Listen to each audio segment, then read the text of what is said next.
is driving me to go deep into the Onyama mines. It is the biggest coal mine in the whole of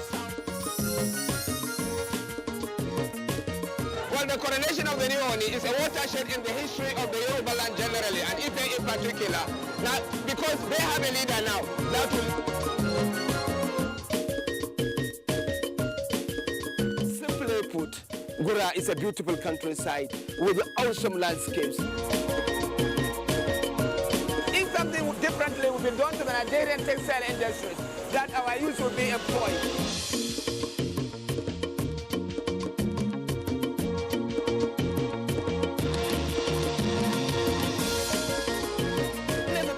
Attend the church here can tell you.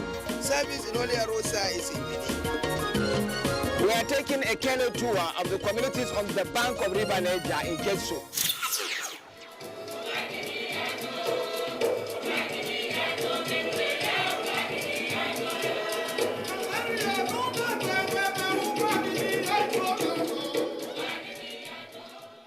When beauty opens its doors, it reveals magnificence. So it happens in Jos, Plateau State capital, at the National Festival for Arts and Culture NAFES took over the town.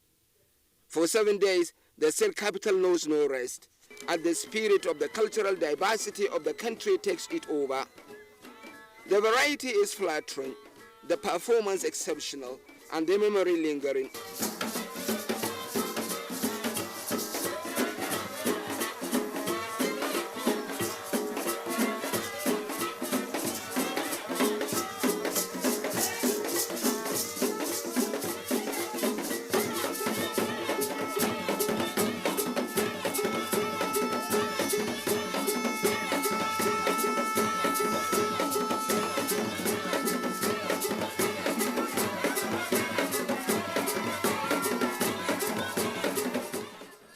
The festival in Jos was tagged COVID-19 and cultural dynamism.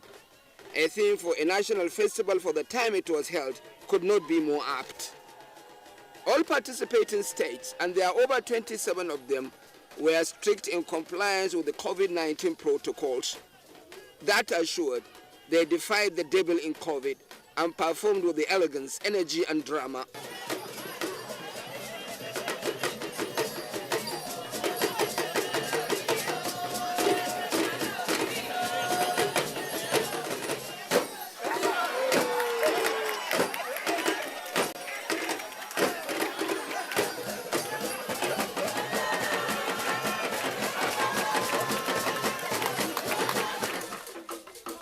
NAFES is multi-event.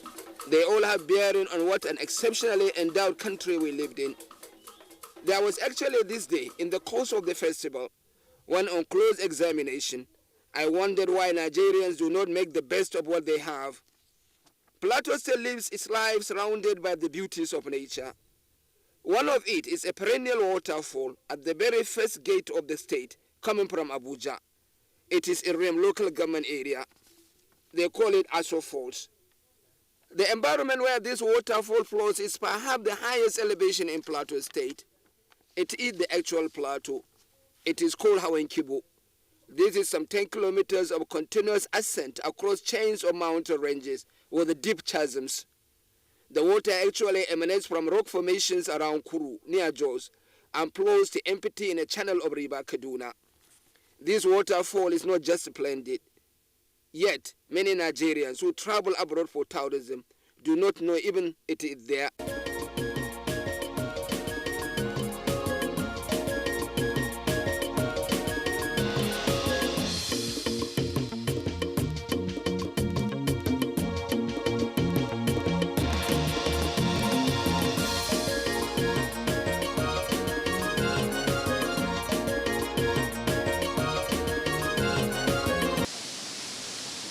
Plateau State always prides itself at the home of tourism. But believe me, nowhere is this expression more definitive than in this place, the Asab Waterfall. Asab Waterfall is located at the depths of Hawenkibo. Hawenkibo is definitely one of the most iconic parts of Plateau State. It is a Rem local government, and it's a conglomeration of hills that do not seem to stop. That is precisely where the Asab Waterfall is located. And this place, on a daily basis, you find as many as 100 people coming just to watch. And then, of course, it is a work of art. It is like a poetry. It is like a nature shedding tears. It is a place of beauty.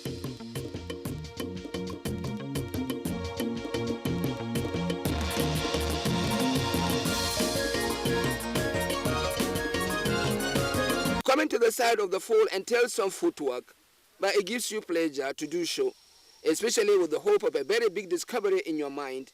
It is not even too much of a hard work to reach the place. My colleague Brian Maker here has been into tourism for decades, and in fact, like me, he's a journalist. But then, unlike me, he's a specialist when it comes to the issues of tourism. He's a tourism buff, always into it, speaking it and breathing it.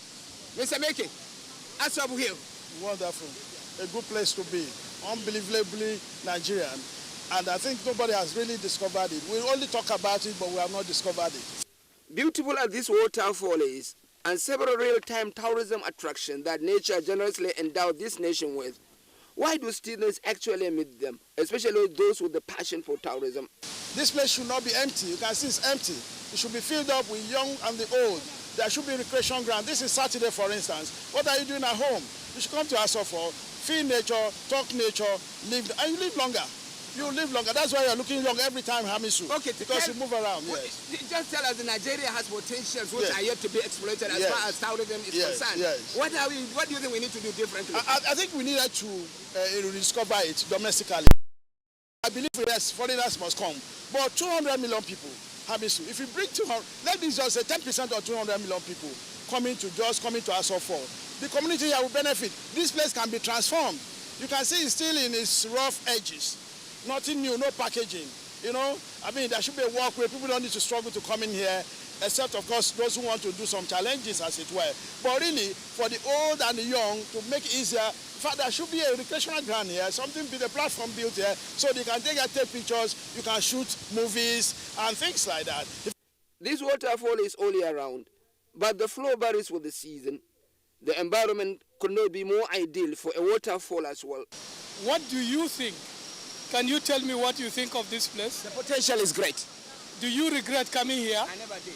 Please help me tell Nigerians that there's a place they need to visit. And places like this abound on the Jos Plateau. This is just a sample. No, but the idea is good, but it is like it's still in its infancy. We need to see a smooth pathways. We need to see more people coming. We need to see probably boats going. We need to see a better packaging of this place. In the tourism business, there's what we call responsible tourism. And the more natural the tourism attraction is, this is what we call ecotourism. And we reduce the modernism in places like this. We could easily put cable cars to come here, but cable cars are not designed for places like this. The fun here is your ability to descend and your ability to ascend. Asofo is a pleasant diversion from the main event of the night fest in Jos. There were some memorable nights and days of cultural expositions that cannot go out of memory. In one evening of cultural glory, the Director General of the National Council for Arts and Culture, Otumba Shegun, as is usual with him, mobilized his cultural troops from all over the country to the palace of Bomgom Jos. Palaces in Nigeria may not be too new to cultural displays. On this day, it was like the palace of Jos was under cultural attack. The Otumba was well received at the palace amidst unique royal receptions.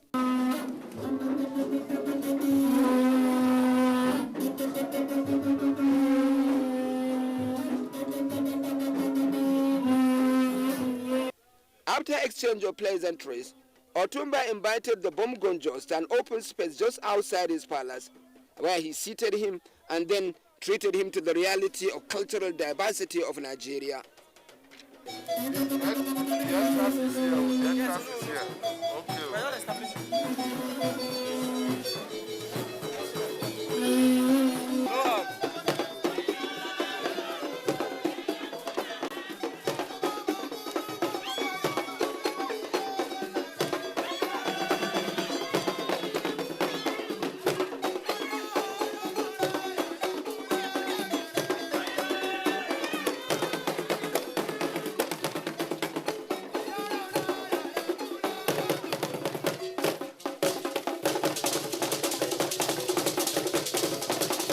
I cannot think of any country that has as much capacity for breathtaking dance steps like Nigerian cultural entities do have. At the palace of Bomgonjos, there were times I feared some legs may go out of their sockets or some arms may do so, just due to the power of their dancing skills. They were relentless and frenetic and just beautiful to watch.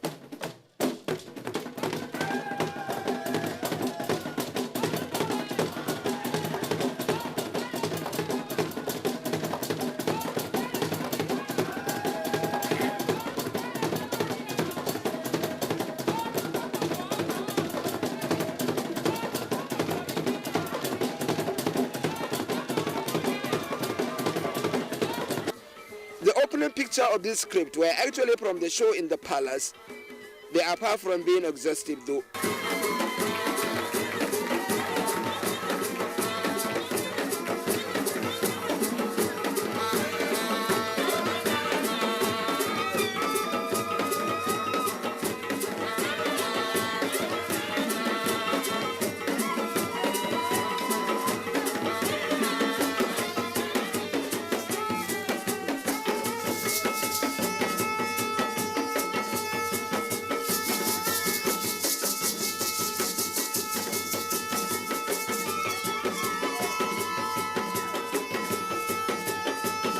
The excellence of the visibility of Nigerian dances is not only in the dance steps, splendid as they always are, but also in the costumes and the facial expressions.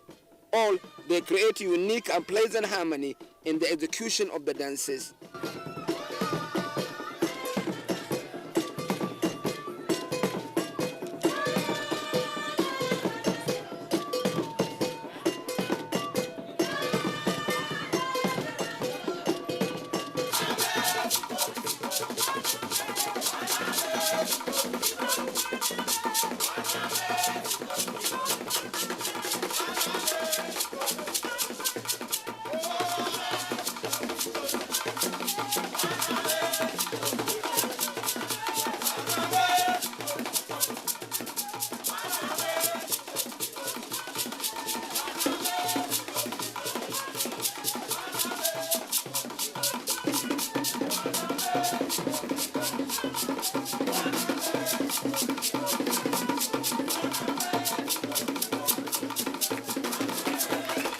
The palace was also captured by the swing dance steps of troops from Kogi.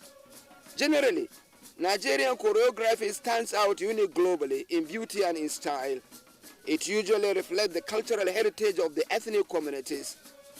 In all Nigerian societies, communities evolve unique dances to match their songs and plead their messages. There are dances and songs for occasions always. Nigerian dances have origin in their cultural societies. Apart from Kogi, dancers from Delta, Plateau and Taraba all follow that natural trend.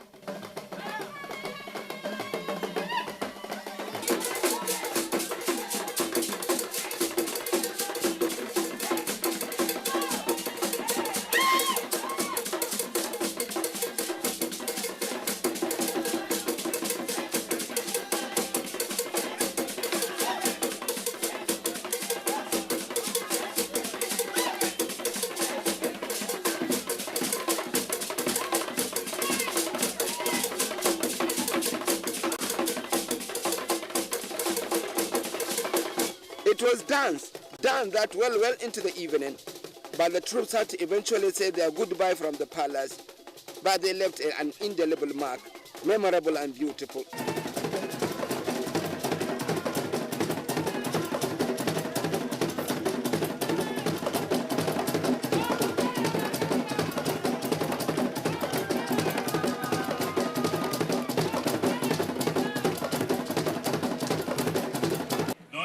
Ancient plateau. See the diverse cultures that the plateau boasts. See the beautiful masks of the ancient fathers. See.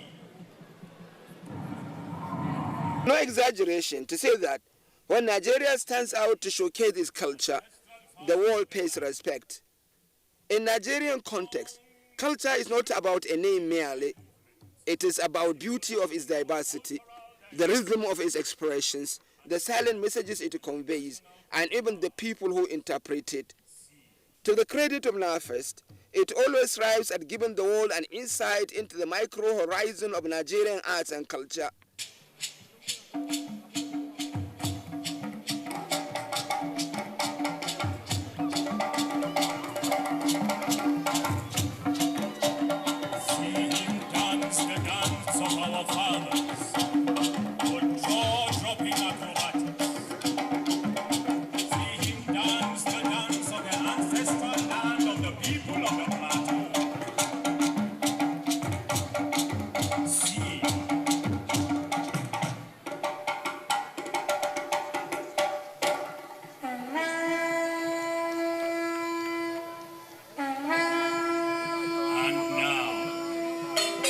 There was this night in Nafes in Jos, when the festival brought to bear a historical reflection of colors and costumes that looks back at several Nigerian ancient costumes and cultural societies. The maidens, the princes, the palm wine tappers, and the local princesses are what you'll be seeing 5000 BC within the Gosh area of the Kwanarafa Empire. The mind here is to recreate the dress establishment of the long-gone Kwanarafa Empire, which at its peak encompassed such widespread areas as present-day Taraba, parts of Nasarawa, Plateau, and Benue State. The people who translated this legacy may look modern, but they do not impede the message of their dress. Wash, dwell in humanity to the people of the Kwanarafa Empire, lived a very prosperous life.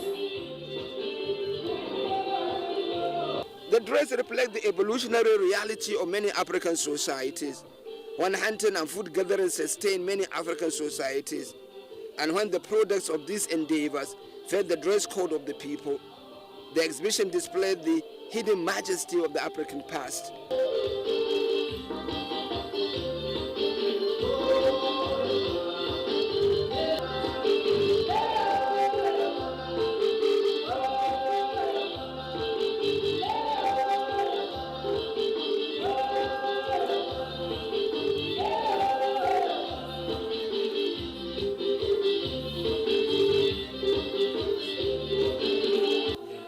The reality now is that many a community will see themselves in this display. It was a parade of familiar costumes, now not too much around. If only as a people, we can take a deep look into these costumes and remember how they shaped the lives of our forebears and define what they have been as a people culturally and occupationally.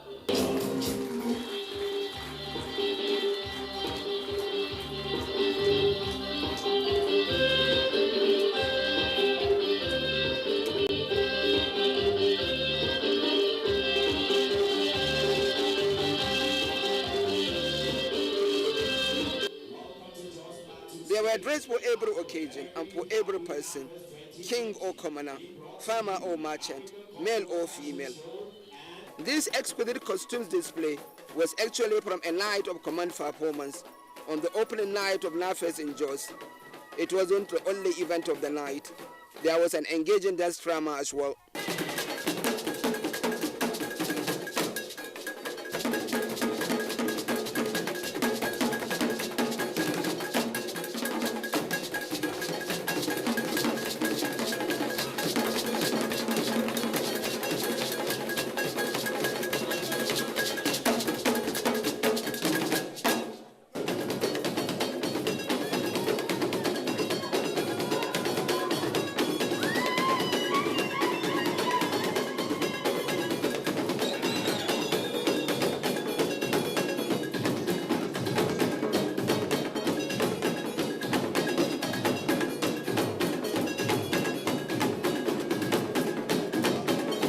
There was yet another night whose events were pleasing to share.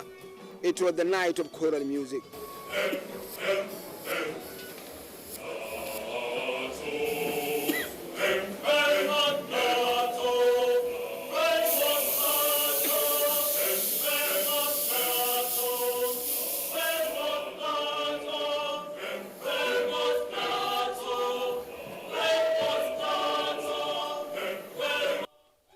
In any talk of music, Choral music is always different. It is not an all-comers affair. It requires discipline and voice management, and every voice in the chorus counts. In NAFEST, it goes a notch further. All 17 states that took part in the choral music appeared in local fabric.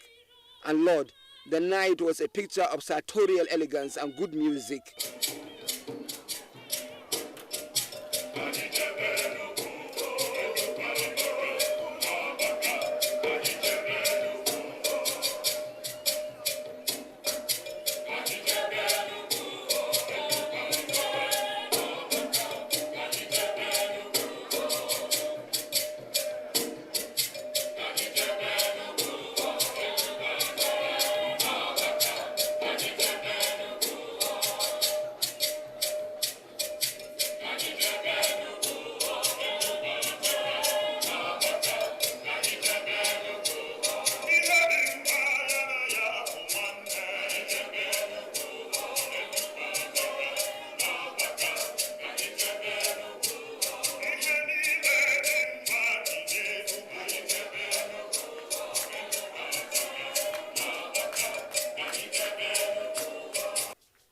There was no compromise on the COVID-19 protocol also, and performances were all in local languages.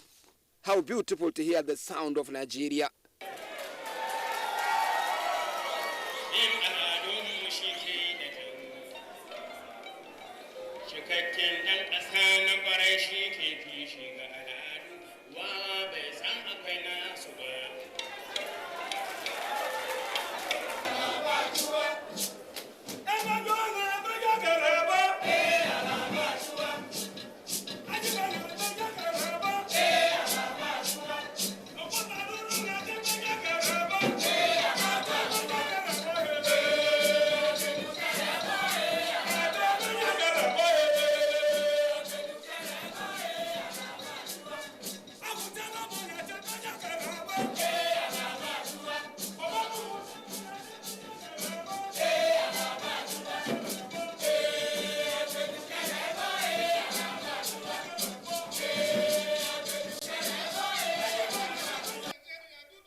The choral music was bound by themes, issues that are in the public domain and often sensitive where education is needed.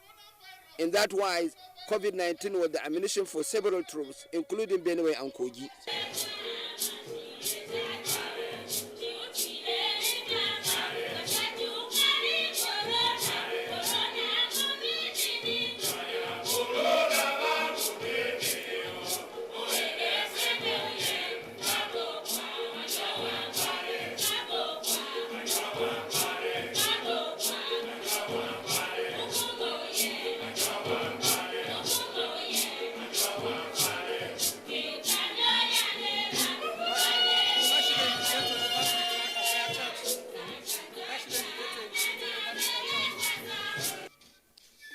Choral troops also extolled the potentials of their home states and pleaded musically on behalf of their states for the world to come and see those potentials they have. Agriculture, tourism potentials, mineral resources, they all take center stage on that night of beauty.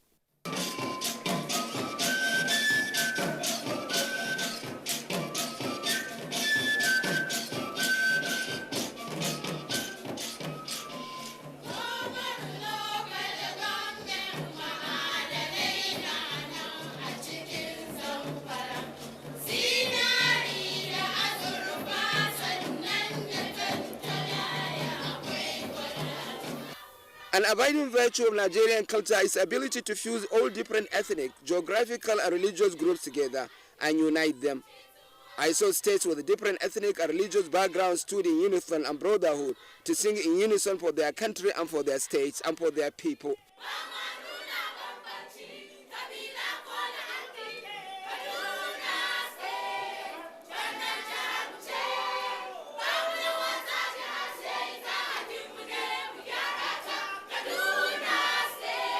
Choral music may be interpreted differently. In many parts of Nigeria, a tradition of song above in vernacular, whose main background is the choral that support the lead singer, it is a choral music.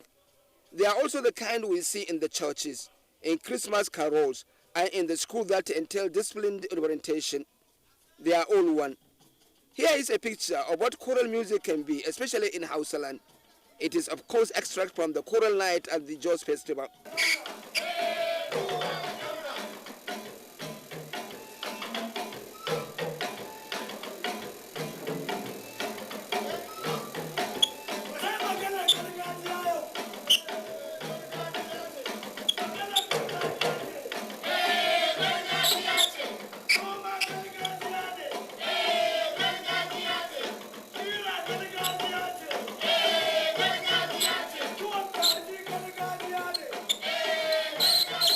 The choral night has more themes for national unity and understanding than I have space to write. Ultimately, however, it was just too good to hear.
This vaccine is safe and it has been certified safe and usable by NAFTA.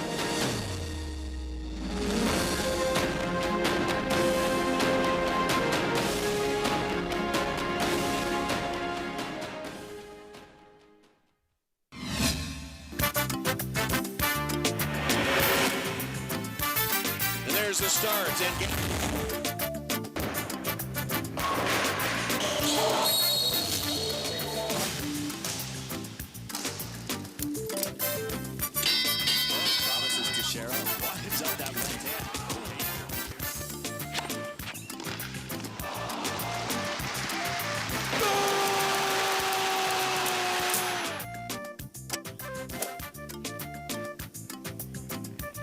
Archbishop of basketball, goal! He hung on that net like a stalk up a tree.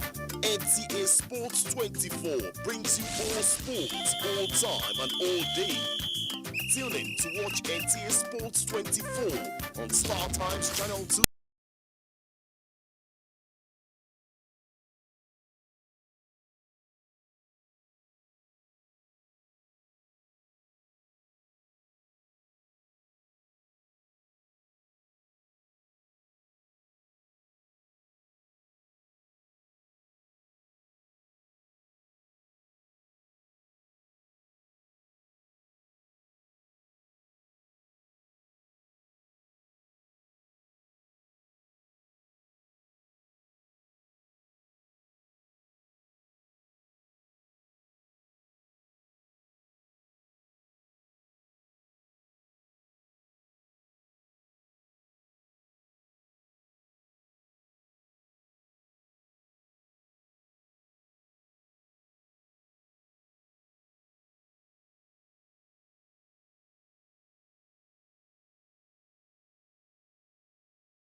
encouraged to do one thing or the other. You know, find skills, entrepreneurial skills.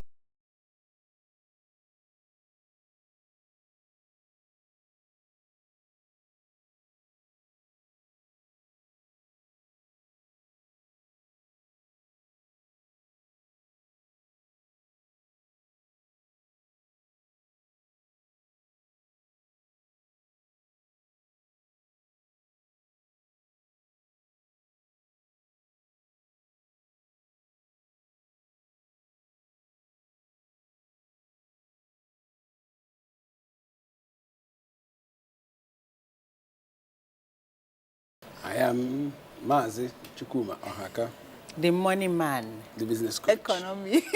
The money man. And I am Queen Rita Abuja. Thank you for joining us today. You know, once this topic came up, the only thing I was hearing and seeing in my brain was Chukuma. Chukuma. But don't ask me why. I'll answer that on my own when we come back from this break. Don't go away.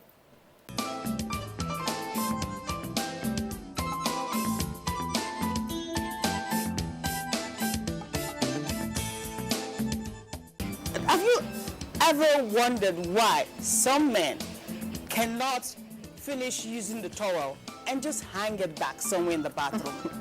Why do they have to throw it on the bed? Little things like that they're put off. Have you ever wondered why a grown man with a wife and kids will go to the toilet, the lavatory, to ease himself, to do number one, to pee, right? He takes the seat up, flips out that thing. The moment he starts peeing, he flushes the toilet, right? The toilet does its own bit. The flushing is done before the pee is done. And so 10 liters of water is wasted. The pee is still there. Oh my goodness. He doesn't put the seat back down. He doesn't reflush. He doesn't wash his hands. He walks away. That's why I don't like shaking men, by the way. There's a particular thing we know many men to be very, very guilty of, and that's throwing their shoes and stockings all over. Maybe men are going to be better, not throwing it around, but they can just, there's just someone that have those smelly feet and keep it for you in the living room. Women don't like it.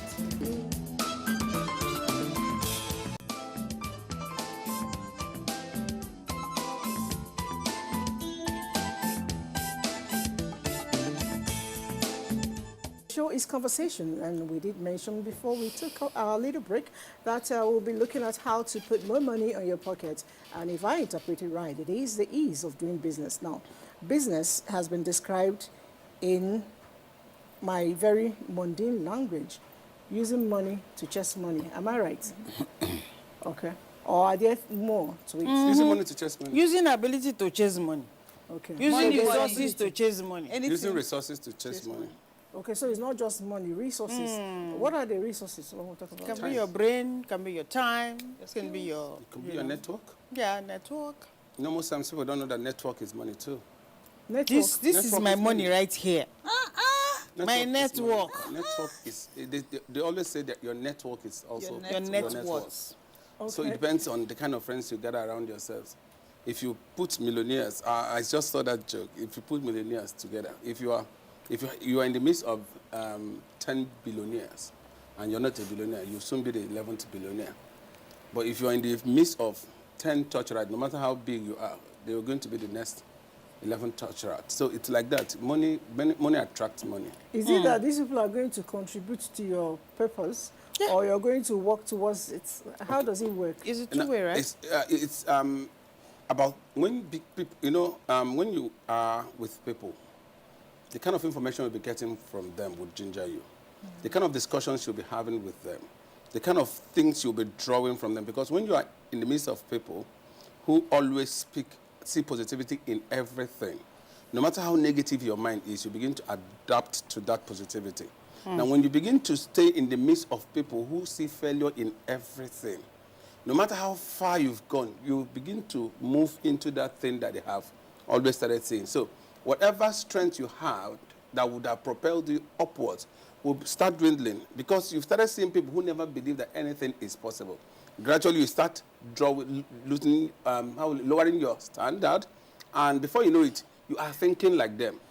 And as you begin to think like them, most of the things, you start losing the connect that put you up there. And you begin to feel the vibes that are there. I'm sure, you know, people say, something is wrong with this man. Is he okay? I'm It's seeing a lot of changes. Village people. You begin to And all change of your us, feather. yes. You know that birds of the same feather flock together thing. Yes, so you weed the feather you have and take on the one that the majority So it's important have. to checkmate people around you. But from what you've just told me, I want to believe that when we talk about ease of doing business, it's also what are the things you need, what are the things that actually lay you back, and your mindset, from what you said, is a big one. So if you think positive, you also have positive. If you begin to see stumbling blocks as stepping stones, then you have that mountain already climbed. Is that it? I always say that challenges are raw materials for champions. Oh. Challenges. Challenges. Are you writing? Take notes. Challenges are raw materials for champions. If there was never a Goliath, there wouldn't have been a King David. If he had seen that man and run away. So, but he saw it as a challenge, and he refined it, and it became a raw material. Gold can never be gold until it passes through a process. Every man up there had passed through a process. And that process is something that you have to self-determine to be willing to sacrifice yourself to go through. Most times, people give up at the verge of their breakthrough. Most times. Now, this inspirational, propelling speech that Chukwuma is giving us right now, I want you to bring it to Nigeria. Because I buy all this, okay? But whenever you mention ease and business, the first thing that comes to my mind is power supply, high rental, no access to finance, no access to resources, intellectual resources. You're talking intellectual resources now, which is very important. But these are the basics that often, you know, jumps at me when I think about doing business. How much is the rent in ABC location? How will I be sustained? Because if it's a salon, if it's a spa, if it's this kind of business, I need power 24/7. Am I going to be my own local government providing me water, security, lights, and road access? And access. So when you have all this ginger from this kind of speech that you just gave, because I'm gingered right now. When you have all this ginger and then you step out of that lecture and you face bish, no power, no money, how do you maneuver that? Let me explain something. Most times people come up after reading several motivational books and they come and echo it to people and you expect people to do that, you know. I saw one that said, I started my restaurant with a grain of rice and stuff like that. I am speaking from the point of a man that had seen all that you have said, not from a very rich family, not from any political appointed brother, not from any brother sending me any amount of money or anything. I started from the grassroots. And one of the key things that helped me have been things I told you, determination. Now, despite all that you have mentioned, people are still surviving in Nigeria. Very true. Now, how are these people surviving? Because there are people who could decide to say, okay, fine, I am looking at the positive side, and there are people who say, I'm looking at the negative side. So it depends on the route you want to follow. Despite all these challenges, people are still making money, people are still surviving. But the most critical point of it is that, first, you say many people have also said, I want to survive. Yes, I want to survive. Do you have all that it takes to survive? How many times are you willing, when it throws to you and you're willing to accept it, to refine it and bring it out? Because sometimes it throws to you and you remain on the floor. You take it and you don't know what to refine on it. I could give a real-life scenario. It's a story that had happened to me, and I always repeat it because when I repeat it, not because I want people to clap for me, but because someone else might be passing through that.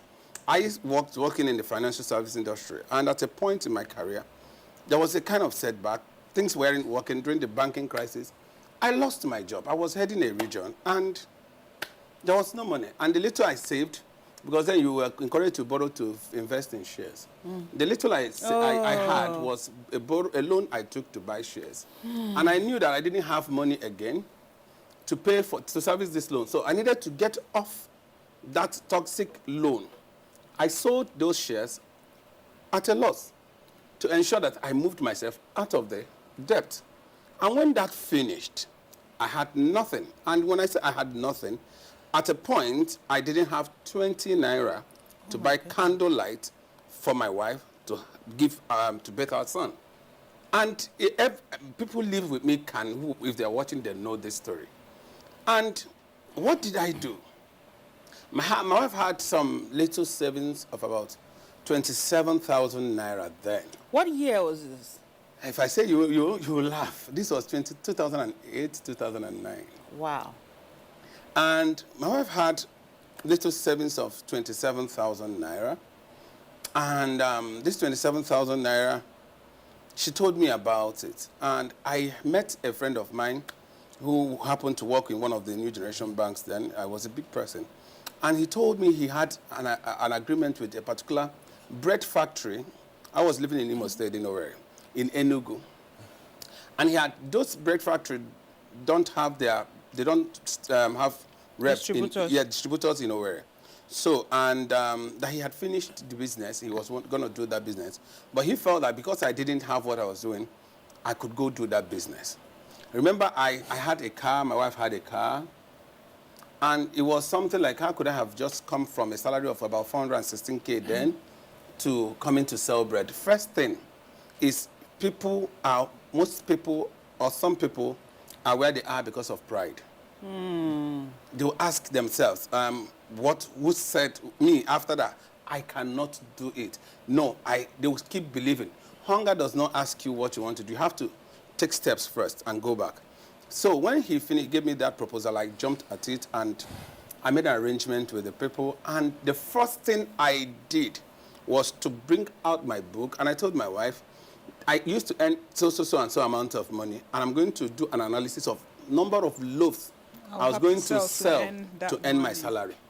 Wow. I didn't see it as a bread business. I saw it as a source of income. Are you getting it? Now, and when I started, I told her that what I was going to apply is the same zeal I used in doing the other people's job. I'll use that zeal for myself. I seen the determination. I sold pride. I took it away. I removed the coat of a big man that used to have impress. I'm sure by this time the coat has actually been bigger than you. No, you would have shrunk yourself, and then the coat is you know the irony is, when I lost my job, I was thrown off balance. And you started benching? I begged them to keep me to work for free so that I can have a place to go. My wife listened. She would tell me. She told me, "You can't do that." I said, "What will I do?" I had no idea, no plans. It was like they just brought me from up down. Wow. I was like, okay, let me be coming to the office for free. They said, no, we are winding down. I'm like, what? Is that how my word is? So, the first thing, I removed the identity of what I used to be, and I wore the identity of a bread seller. And I will meet you, the first thing I tell you, my name is Chukum and I sell bread. People mocked, people laughed at me. I told my wife that I designed a format where there is a crowd. There must be people who eat bread. So I designed a market format. I drive my car, I drive my wife's car. She drives her car. So we'll bring the bread. We started using our cars to sell it, use our boats to sell it. I will go to FMC, State Secretariat, and we'll do the supplies. After supplying to some supermarkets, in the evening, we'll park at a very popular junction near our house. Then we'll be, like, these people will just be passing, hey, bread, come. We'll just put bread and come and give you. But I had a focus. And do you know the funny thing? From bread, I was making 300 and something thousand a month. Wow. I have my record. If you doubt, maybe what I'll do is I'll find out that record. After you have removed what you used in purchasing the bread? Yes. Profit. Yes, profit. I was making, because I had my record. Wow. I was making 300 and something. Within a few months, I was able to save 500 and something thousand to buy a bus. For bread? Yes. And because I was overseeing people, I was managing people. So I needed to. So I employed a driver and a sales girl who were then moving the bread to some locations while I was also doing that. Fast forward. We continued in that business. Money kept coming. Then we moved from there to diapers, other kind of businesses. That was how we started. Then we moved into supermarket and all the rest and all that. Now, let me ask you a critical question. the bread business, you were not the one baking, so you didn't have issue with lights and all that. But you had issue with, tax force, I don't know, area boys and all that. How did you handle it? Because a lot of people, I've met these taxi drivers. Multiple taxation. They complain a whole lot about tax and all that. How were you able to circumvent? I'll start from this way. That one of the areas government would really need to look into is this area of taxation. Till today, it's still a problem because there are multiple people collecting the same kind of tax. This person will come and say, I am from ABCD. And you see that they are related taxes. But then, as a sharp guy that I was, and I'm still, what I did was I made friends. I made friends with the tax force people. I still have their numbers. If I just bring out sometimes, if I type emblem, I'll see their name, they'll come. And I still talk with them. I made friends with those guys who were because I was on the street. I was on the floor. So the man that is on the floor needs not to fear anything. I needed to survive. So I made friends with them, and when the people want to come and harass me, in fact, there was a day one of them took my boss. I had to call this other guy. He went and rescued my boss. He said, it's my August boss. When you know them, they defend you. But I was always tipping this guy who was always giving me a cover. You understand, at that time, because there was no other way I could do but to do that. And another thing I did was I registered with All Bread Association in Imo State. I made sure that I registered with them so that they gave me my days. So that if I want to come and sell bread, I had my days were Tuesday and Thursday. So on that day, they will make their members buy from me because I'm a member of the association. So I registered in other locations. So because of the registration, it was easy for me to do. And I advise every person that wants to do business. You can't run away from the regular things. There are the illegal ones, but the regular ones that you need to survive. If you're into pharmaceutical now, you have to make sure that you register the pharmaceutical association and the bodies that are in charge of that, so that nobody will come into your place and tell you what is not. If people are telling you what's not, you find a way to report to the association so that the association would also give you a cover. Because I was with Bread Association of Imo State then, there was no hit you could give me that could. I would know how to take my cover with them. You understand? But currently, I'm throwing this line because I'm not talking to the well-established big people, because those guys can always have their connect. I'm talking to people who would have been in my shoes, people who would have lost their job because the pandemic. Boy, has that happened exactly? Yes, with the pandemic COVID. had made a lot of businesses close down, and a lot of people now are not doing anything. And you ask them, "What are you doing?" They say, "I'm not doing anything, my brother. I'm looking for work." Now, if you have to get something, you have to take aside. Throw away anything that has to do with pride. Throw away the spirit of trying to dupe people. Because one of the things that worked consistently for me was the ability to be accountable. I made sure that the people that were supplying me, I was paying them. Now, if you are going to work, or even if you don't have money, I've always said this. One of the things that propelled us was the fact that I had someone who was a clearing agent to a lot of importers. A lot of what? Importers. Importers. Okay. And at that point in time, he knew that he could vouch for me. And he vouched for me. That's where network comes in. He told someone. I didn't have capital. If I tell you how money came in, I had a friend who told me about his friend who also lost his job from the bank, and they paid him huge sum, 5 million. Then it was a big amount. And the guy was like... It's still a big amount. The guy was like, I don't know what to do with this money. And he had to take out 1 million. And this, my friend introduced me to these importers, and one of the importers asked me, can you raise 5 million? I said yes. I didn't have anywhere to raise 5 million. And I came back, I told this friend that, can you imagine this man asked me if I can raise 5 million? He said, what is that? I said, what will I say? I said, yes, now let me be trying and see if I can raise this money. He said, okay, so and so person has 4 million. I said, he has 4 million. I said, yes. I said, 4 million minus 5 million minus 4, that the man will collect.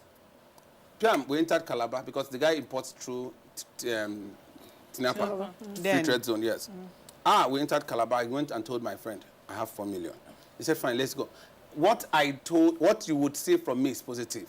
Everything about me is positive. Everything was possible. For as long as it was legit. So that spirit of positivity is key. Everything about me was... business. I'm sure people who know this story watching would tell you this is true.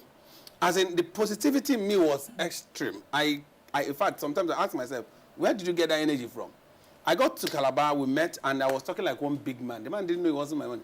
How did this guy trust me to give me 4 million? He had known my track record. That's where trust is important. People always destroy their future in trying to do some minor few things that means nothing. I told this guy, it's the guy that brought the formula is not my friend. I told his friend, who is my friend.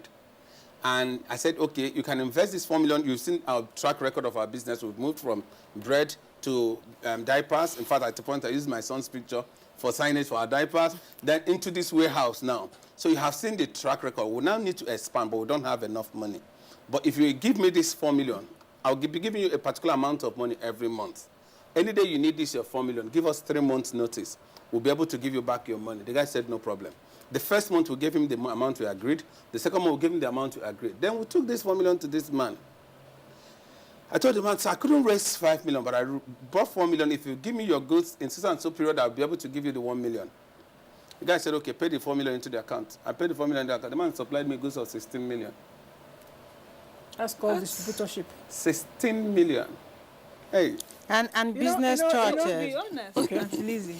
Mr. Chooks here, I feel like my own generation of people will be like, that man is just talking. He's just talking.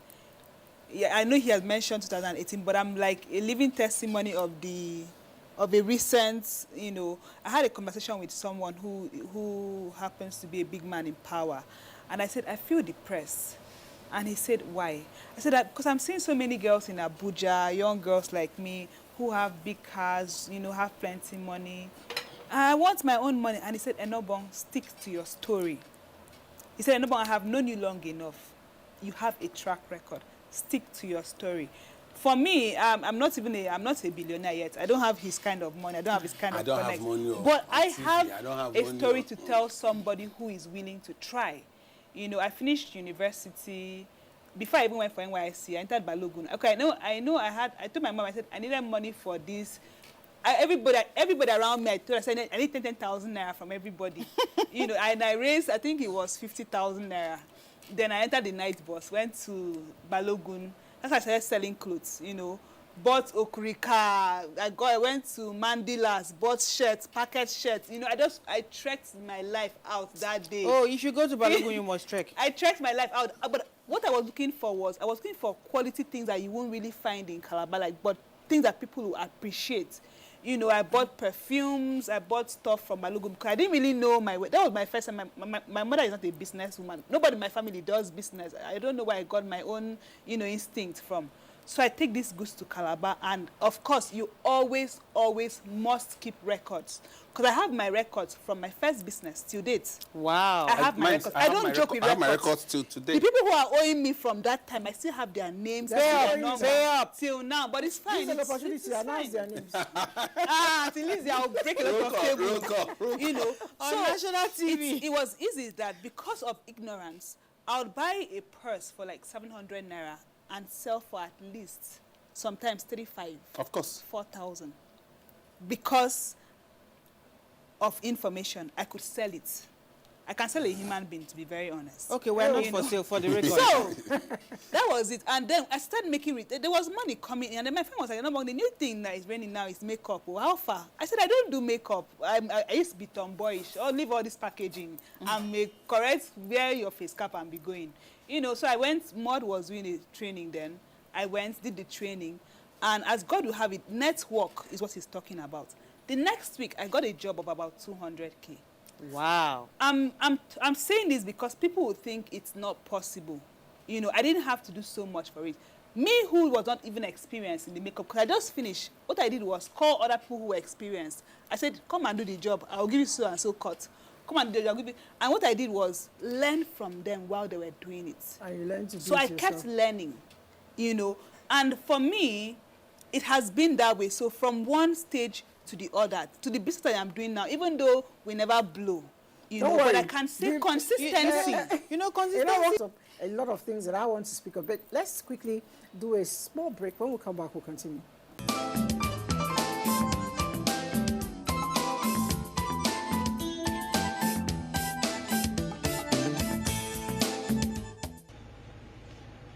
I know this is not just me that this thing is happening to. It's happening to a lot of business owners in this country.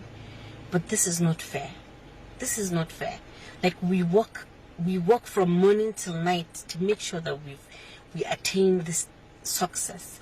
We make sure that we help these people that work under us. I mean, you can't expect us to be doing business and at the same time every bloody day these AMAC people will come and frustrate you. I'm just coming from Gwarimpa branch. I'm going to post the videos beside this one.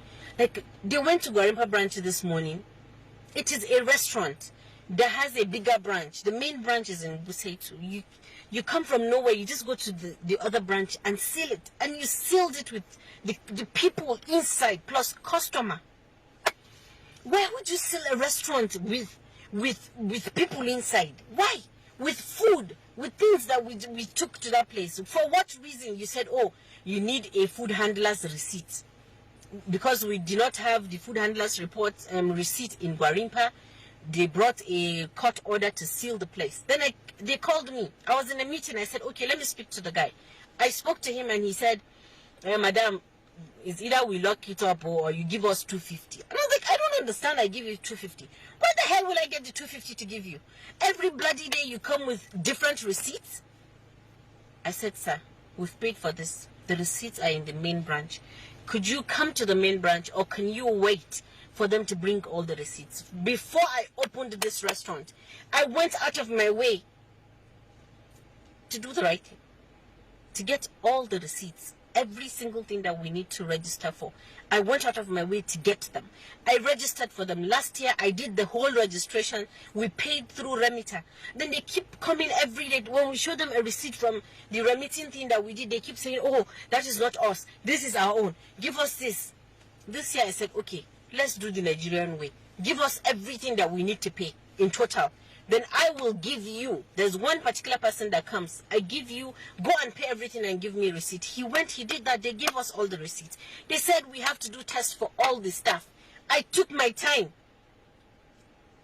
Almost 100 people, almost 100 people. I took them, all of them, batch by batch to the hospital to do tests. The results are here. That is food handler's result. We have it here. Just wait for me to come. They'll shut down the place. I was in a meeting, I couldn't go out for 4 bloody hours. You shut down a place with people inside. Then you tell me it's from the court. Which court order will tell you to shut down a place? Then it's either they shut it down or you give them money. Why do we have to bribe you to do the right thing? Why? It's so bloody annoying that we have to go out of our way to constantly work to provide for people that the government is supposed to provide for. But we take this responsibility. More than 120 people are working under this restaurant. And then you bloody want to frustrate me every single day. I'm just 35. I cannot have peace in doing business, what kind of country is this? What do you want us to do?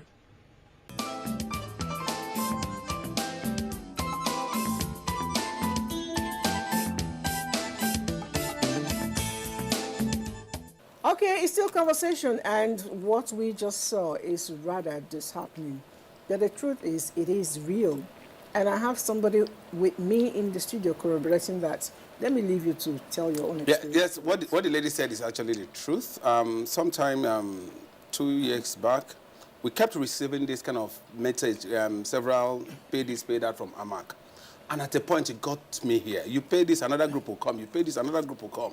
And I told my friends, I said, no, someone needs to challenge this, or else at least someone has to be a voice for the voiceless. They said, how? I said, I'm going to take it up. I'm going to challenge them.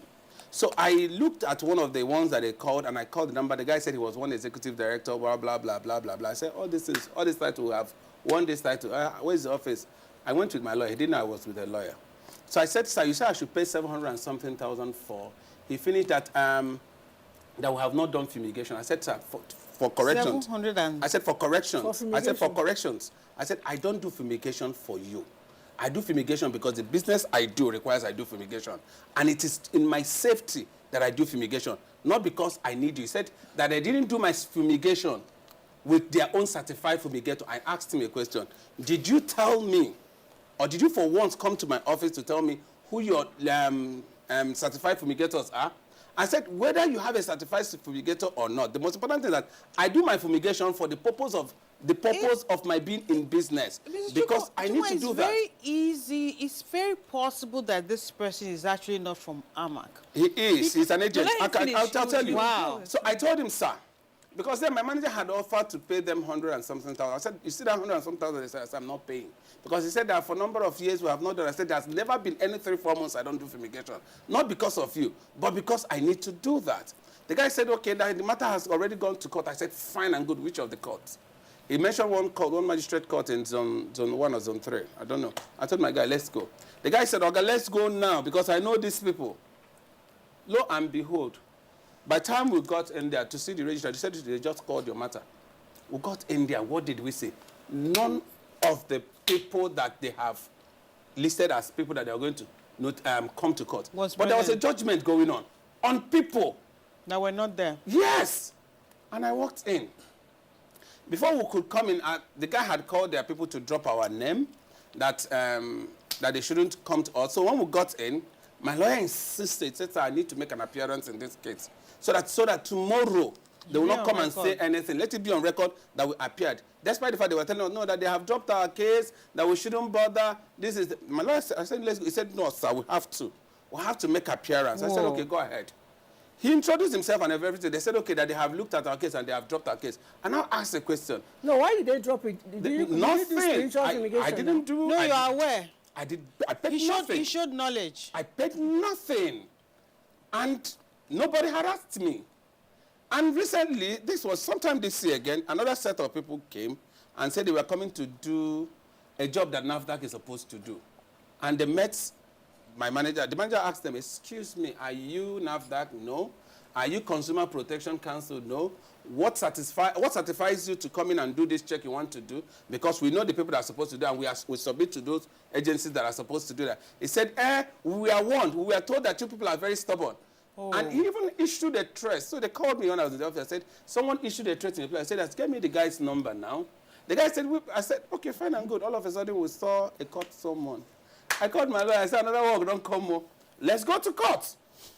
So what happened is that a lot of people go pay a particular money to either AMAC or a particular agency, and they are given this contract. You pay this, you pay that. In fact, at the point, I told them I was going to write to the office of the vice president because people struggle to come out. There was one that went viral.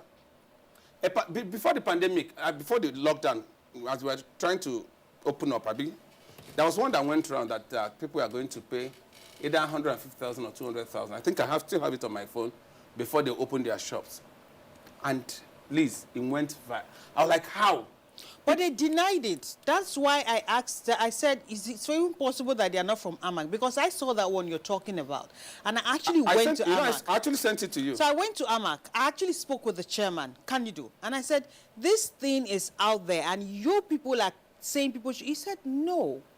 That they are insisting you must fumigate with standard fumigation, and before you are billed, they are supposed to come to see your space. So you are billed according to the size and density of your area, not just blankets, pay this amount. But Rita, so that's what, you know, exactly. So he gave me all those explanations, and I said, okay, perhaps the information that is going out is not being properly disseminated, because it's not like if you have a shop, from what he told me, if you have a shop, you must pay 120,000 or 50,000, or it's not cast on stone. They must see your space first. Based on the space, they will determine what form of fumigation you needed as a den before you can then reopen. And I think there were even places that were fumigating for free, like the general market. We saw the FCT Minister of State flagging off fumigation in those areas. So, you know, with someone like you, what we can get from your story is that it's important that people are informed.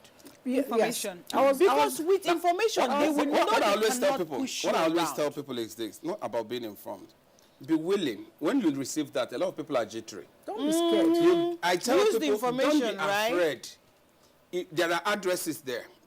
Go to the office. If you confirm it, and you look at the bill they are giving to you, and the bill is not what you're supposed to pay, argue it with them. If they say no, that you must pay that, tell them to take you to court. Get a lawyer, go and defend yourself. once you get into the court, the matter remains suspended until there is a determination in the court. So follow them, and as long as people are willing to follow. One thing I have known about Nigerians, we are very impatient to follow matters. Yeah. You know, that which you're saying is one of the reasons why there is a lot of unease doing business in Nigeria. Most people, they always tell you, why do I need to go and spend a whole day, you know, trying a matter in a court or following these law enforcement agents or the other, or tax master or the other. At the end of the day, you think you're saving your 24-hour or 12-hour that you would have spent doing that thing, but you lose more money. And if you pay to one agent, because those people usually are agents. They circulate among themselves. If you pay one agent, they're going to tell the others, there's a Mugu here. Yes. You know, go back and they'll keep siphoning you. How long are you going to keep doing that? If you're willing to take up a business, you should be able to do the needful. Sacrifice everything. What I always say is, don't start a business if you're not ready. Don't. If you're going to learn how to sell sweets, if you know someone who has sold sweets, attach yourself. Mentorship. You know, mentorship. Learn a little bit of sweet selling. So that way you can know how much. And then record keeping, like two of you said, you were able to make it because you have records. A lot of people do not know how to keep. They're selling article store. That's what I call it, provision store. Where they have, there's gari, there's rice, there's this. Somebody comes and the person is going, Mama Emeka, you're going, chai, what do I offer you? Yeah, take 2 cups of rice now. You are not doing well. Whatever you take out. I remember when I went to a friend's shop, you know the guy, and he needed to buy something from his own shop. I was also shopping from his shop. And I was watching him. He brought us his ATM card and paid. I said, even in your own shop. He said, yes, so I want to be accountable. And I said, that's good business sense. A lot of us eat out of what we have. And at the end of the day, he said there's no profit. You don't check how much you brought this thing. There are times you go to different shops, you find a little bit of a variations, price fluctuations and variations. You know, you should be able to find out, why is this person selling cheaper than me? That your goods is in the market. Try to do, you know, a market survey. I went into a company that produces a fizzy drink, and I saw the opponent's kind of drink on the marketer's table. And I'm like, are you drinking this? But looking at the state of a drink, you know he wasn't drinking it. What they do is to analyze their opponents and find out what they are doing better than they are doing. So if you're going to do business and flourish, you must be able to keep your opponents very close. Very true, Sister Liz. Speaking of ease of doing business, I think people, another problem that we have in this country, apart from the tax, the different challenges, is really starting the business. If you look at the news, if you follow the news, the information that we have now, you have Bank of Industry, you have NISAL, you have all these people saying, okay, access to loan to even start the business, central bank. You have grants, you have this, you have that. So somebody's sitting down in their house and saying, okay, there's access to funding, so I'm going to go and rent a shop and start a business. A friend of mine told me, go to Access Bank, they're giving loan to women to do business. So do a business plan. And me, before I even did my business, started my business, I had done a very intensive course on business plan, did my 42-page business plan, very detailed business. I was ready for the market. Shishi, I know get. I went to the bank, and the lady kept me there waiting, and she came. And she said, can I see your bank statement for the business? 1-year bank statement. And my question is, how am I supposed to give you a 1-year bank statement for a loan I want to use to start a business? I said, oh, for you to access a loan, you need to have an account with us, and then you need to have a 1-year, you know, bank statement. So the thing is, I don't know. So how are you supposed to start the business? Okay. Get the 1-year bank statement and then access a loan. If you can do that, then why don't you just... Let me explain to you. Every bank is not keeping any money for anybody. They're not exactly a charity organization. Money that they are going to give you to support you. So if they are not sure you're going to pay that money back, if Lizzie deposited money, they will give it to you at interest, with an interest. And from that interest, they will service themselves. If you're not paying back that money, Lizzie will not be able to withdraw her money. And they need to prove a track record that you have done this business to a certain point, so that when they give you this money, it will push you up. you ought to start first before you go and collect loan. People run quick to collect loan. You don't use loan to start business. Information. You see, that's the issue of information. There's something. Don't use loan to start business. I'm not going to. Rita, to be honest, it might sound like the person a who told me promo. about this Access Bank loan. Do you know what he told me? He said, "I have a stake in that loan. Story. So when you get the loan, you will give me 2 million out of the 6 million they will give to you." So you already have an amount that you are going to get actually. if you want to make things like that work, you might want to you might want to look at the Smithan or even Abuja Enterprise Agency. Because information is key, and I have done a bit of research on that Abuja Enterprise Agency. I know that if you walk in there with an idea, genuine idea, you can walk out with a business. I've partnered with them once. I know that because money or business? Business. Okay. Well, business is not always money. That's the point I'm trying to make. Money inclusive. If they can tell from their conversation with you, from the plan, that you do have a plan that ABC amount can see through, and they can monitor you, they will give you money as well. Okay, now let me explain. But you have to prove. Let me explain something. That Nigerian factor comes into that. I'm not a friend. I'm not a friend. I'm a Nigerian. I'm a Nigerian guy. Leave Nigerian factor thing. I've never I've benefited from BOI. I didn't know anybody. They saw track record. And they saw track record, they support. That's important. So when you go to you have to get a track record before you get money. Nobody's willing to give you any money to go and do trial and error. What if you fail? Money comes. My friend used to say that. He said, "Worry man, you know you're from that side." He said, "When money they on top tree, now money you go use stone them down. Money will always bring money. If you have a wonderful idea, what has happened in this part of the world is that people have ideas and they think that that idea is going to be successful. The fact that you've not put that idea on a test case does not mean that it's going to be successful. And the idea is not unique to you. Many ideas have come up and died. So the people you're talking to, that's why in bank they have risk. They have many, many people there. They have seen this story you're giving to them. Many stories have come. People will come and do packaging. So it's not it. If you have an idea and you don't have money to push your idea, but you could fund your idea through collaboration. What I was trying to pick up from my story has a lot of, there was collaboration. Now, you can't get into business without having a personal integrity. You can't get into business, you must have integrity. Not when people give you money, you can't account for 10,000, yet you want to call somebody to give you 100,000. You can't have someone to come and vouch for you, yet you want to do business. People must vouch for you. I once had a friend, he had a pure water company. I'm sure he's always around, whenever he's around me, he's one of the happiest persons. He told me one day, he said, the bread seller is now because he used it to yab me. Now, he had a pure water company, and he was not always around to manage his pure water business. And he handed me over his pure water business. I told him, guy, you can't pay me, but I can manage your pure water business. He said, okay. I said, produce for me. This was in the course of time I didn't have job. I said, produce for me. I'll use my car to sell. And I started selling his water as if it was mine. People thought I was the owner of the pure water company. 25th December 2009, I was wearing shorts and t-shirt. I was doing what? Selling water. I didn't know if it was Christmas Day. Because that was the day people drank more water. And I sold more. Oh my goodness. It's not, pride is one thing, lack of character. This lack of character you've been hammering on, in fact, everybody has actually talked about it.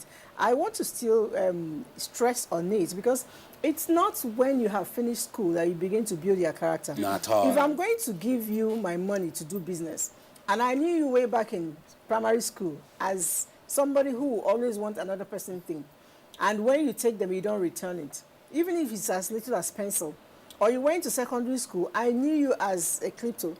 At the end of the day, we're out of school now. You want me to loan you money to go and do business. I'm not going to do it. So I'm actually speaking to the very young people among us. It's important for you to build your character now. There was this stuff I saw on social media. I think somebody sent it to me on WhatsApp. A girl who was hawking organic products.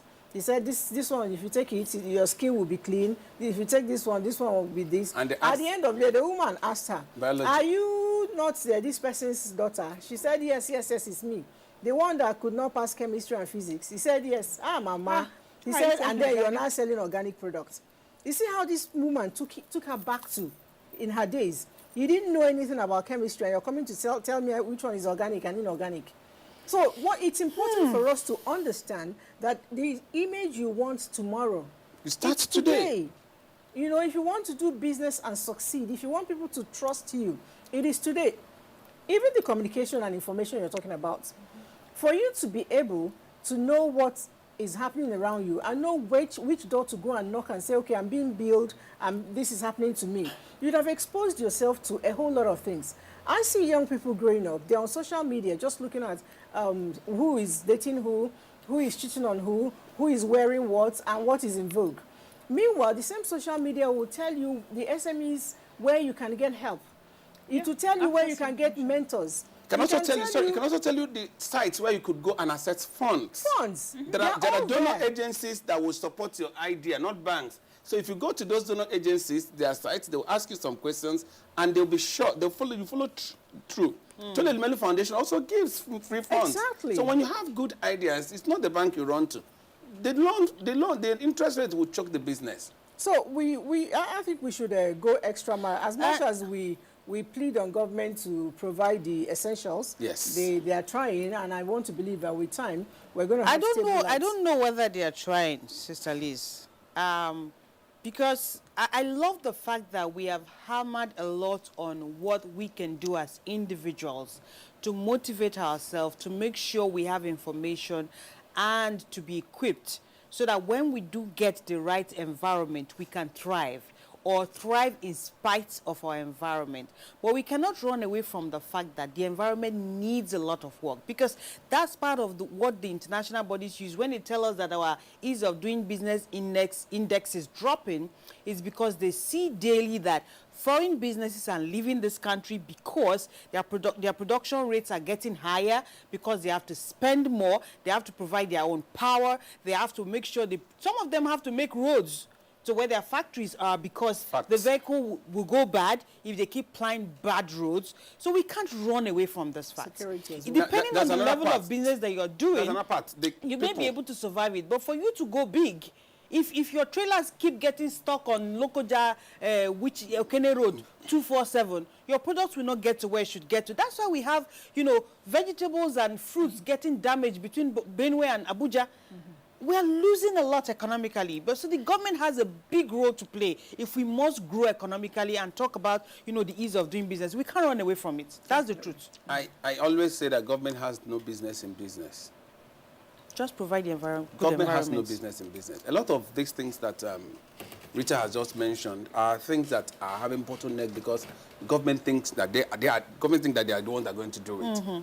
All you need to do is give the law policies and make the environment flexible for people to come, and you see things work out. I will always repeat it anywhere, that Nigerians are the most hardworking people I've ever seen on earth. Nigerians are the type that would survive at any place you put them. But a lot of things are choking people. Imagine now someone, I was talking my story, but now let's fix facts now. Someone who has money to buy a machine, and all of a sudden, that machine that he had collected his savings to buy, he's dependent on electricity. And he can't afford to get electricity. And he collected clothes from Liz, you, and he promised that he would deliver tomorrow. For 4 days, 5 days, he hasn't had light. How will he survive? Wouldn't that person have frustration because he has a machine? You would say he doesn't have a machine. Wouldn't he try to commit suicide and die? Because a lot of things are frustrating. You see people who also come up because of insecurity. They can't go to their farms again. They can't go to their farms again because the fear of going there to cultivate and coming back alive has choked them up. Are you talking about the roads, like she mentioned? Someone had goods coming in from Lagos. Because of the bad road in Lokoja, they stayed for like 2 weeks. The guy lost a lot of money. And it's not even, if I tell you, you will laugh. Do you know a cosmetics person? Because there are some kind of these cosmetics that are not exposed to sun. Yes. The guy lost huge amount of money. This person, are you trying to say that this guy hasn't done well? So if government is going to talk about ease of doing business, there are areas they should look into. I don't see why government should be the one doing roads. Give out these roads. Let commercialize a lot of things. Gates, people will become rich now. People will make money from it. Get some things to people. Like Chukuma. Lift some things to people. people. Road and put toll gates, like 3 places. It doesn't matter. I'll be willing to pay toll gates. I'll be willing to pay toll gates if the road is good. You will spend less. Yes, I'll be willing to pay toll gates. Than if your vehicle gets stuck in that road. Of course. And you can't get your goods. I'll be willing to pay for toll gates if the road is good. To the other, if you are sure of security, you are sure that you have a good access. Well, how much is the price? Because you're going to make your turnaround time will be more. And good roads will reduce insecurity on the road. Of course. Because it is when you slow down for pothole, that is when people come out of the bush and attack. It's all right. We've been quite loud on our thoughts on how to make sure that business move. The basic thing is we get to implement most of what we have been able to say. Leave the one for government. Government will take care of their own. And on our own part, we should be able to do our own very best to take ourselves to the greatest level. I am told that the best of the economies are all driven by private sector. So private sector should actually come in our own. And young people. Young people as well. All right. That's been it on Conversations. Do join us again next time. My name again is Elizabeth, and I have Inobong, Robin, Chukuma, and Queen Rita. Yay. Right? Continue to be good citizens. Continue to make sure that your hands get really dirty in a positive way. That way, the mouth get oily. Ciao, ciao. Ciao. Dirty hands, oily mouth. Nice. I see.